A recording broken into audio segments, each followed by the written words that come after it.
Hi everyone, I'm Ray with LifeCap, and today I'm going to show you how to take your colonized grain bag of millet, hopefully you used ours, and to inoculate your fruiting substrate. Hopefully you're also using ours. So for those of you who don't have a flow hood or don't have a still air box, which are the two methods that I very much recommend using in order to inoculate your fruiting substrate with your colonized millet. However, if you don't have those things, you can disinfect your kitchen table. I would also recommend giving your ceilings a scrub so you can try to create as much of a sterile environment as possible. And just remember, contaminant, particulate flows down. So if you have a clean ceiling, you're gonna have more clean air that you're working with, especially if it's exposed. Okay, let's move on. Things you're gonna need: scissors, your colonized millet, or rye berries, or whatever spawn substrate is working for you, use it. And you're also gonna need your fruiting substrate. For those of you who are using mono tubs, you won't need a sealer, but for those of you who are growing your crop in vitro in bags, these are really, really handy. They're like 20, 30 bucks online. If you don't want to get an impulse sealer, you can use duct tape or Gorilla Tape. I will tell you the truth, I have never successfully, well, that's not never, but I haven't really had much success taping fruiting bags. So I definitely do recommend that you just spend the 20, 30 bucks and get yourself an impulse sealer. They're super cheap and they're incredibly handy. They're also really good for potato chips and stuff. So, you know, side note. All right, a couple things. My flow hood is completely sterile, and I also, under normal circumstances, will be wearing a mask, but you can't hear me when I wear this mask, so I'm gonna skip it for today. Plus, I wear masks for like 90% of my life, so it's kind of cool to not have to wear one today. All right, so the things we're gonna need.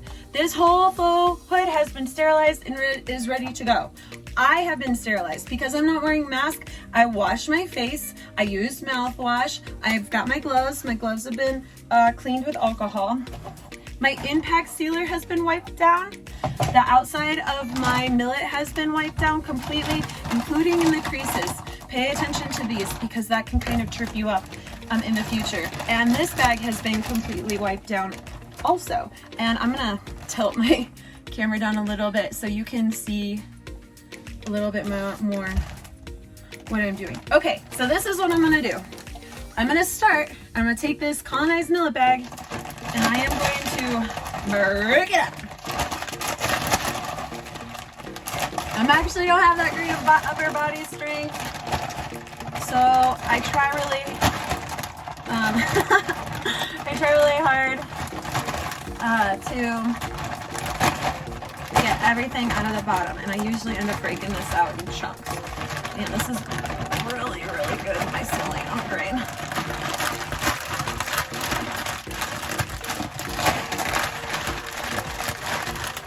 And I am aggressively breaking this up because I don't want to have chunks like this, like that big chunk up there.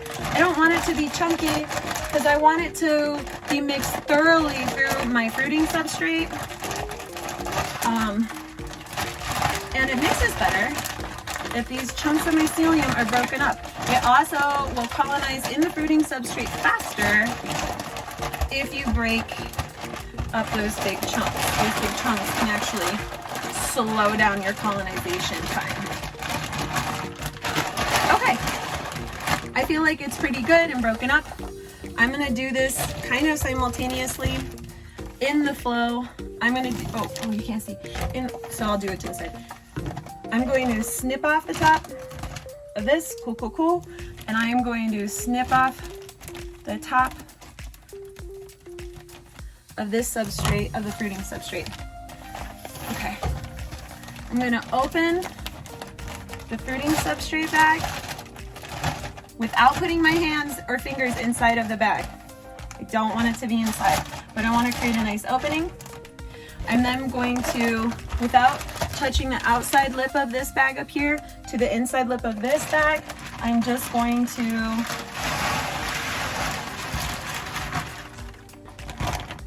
take my bag and put it aside or out of my flow hood, and I have all of my colonized millet inside of my fruiting substrate bag.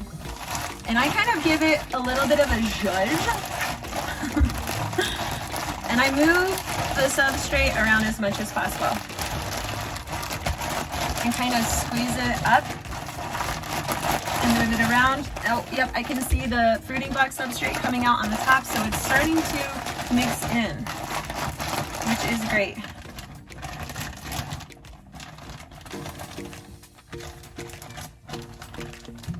Wow, my substrate smells so good. Oh gosh, it smells like forest. All right, so now that I have it kind of mixed up, I'm gonna take the top and I'm gonna roll it down 3 times. And this is just a me little trick. I've been doing it like this for years and I really like this method. But there, you see how the air is kind of in there and it's kind of like trapped in? I flip it upside down and I make sure all the substrate is out of the creases. How you see it's completely moved and the bottom of the bag has the air. And then I just shake it.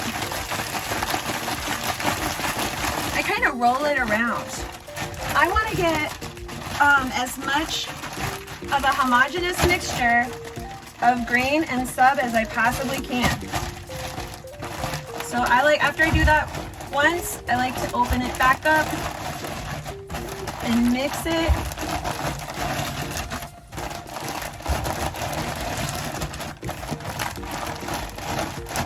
And then I do that one more time, where I find the natural creases on the side of the bag.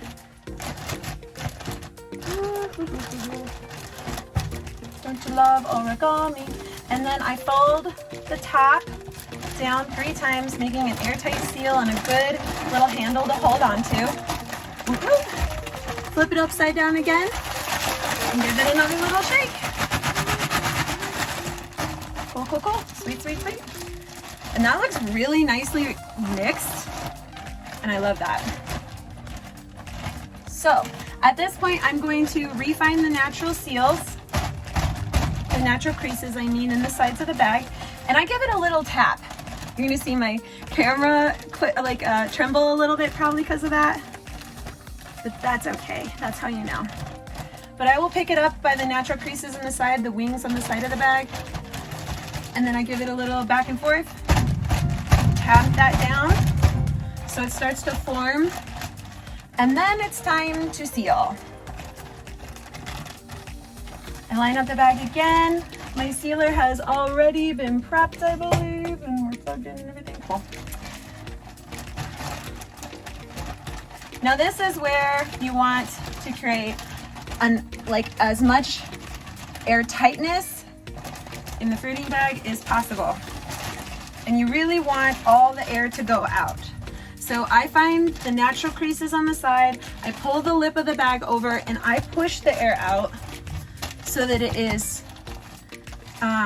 almost like naturally vacuum sealed in there, or just really like super airtight where all the air is out of it. And then I realign the lip of the bag, I bring it over to my impulse sealer, I seal.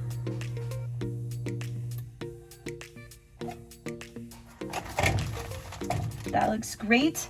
And then I do another seal underneath that one.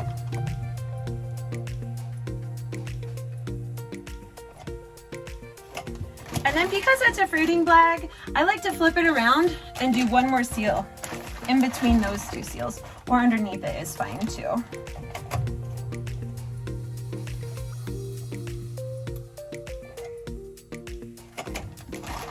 And voila!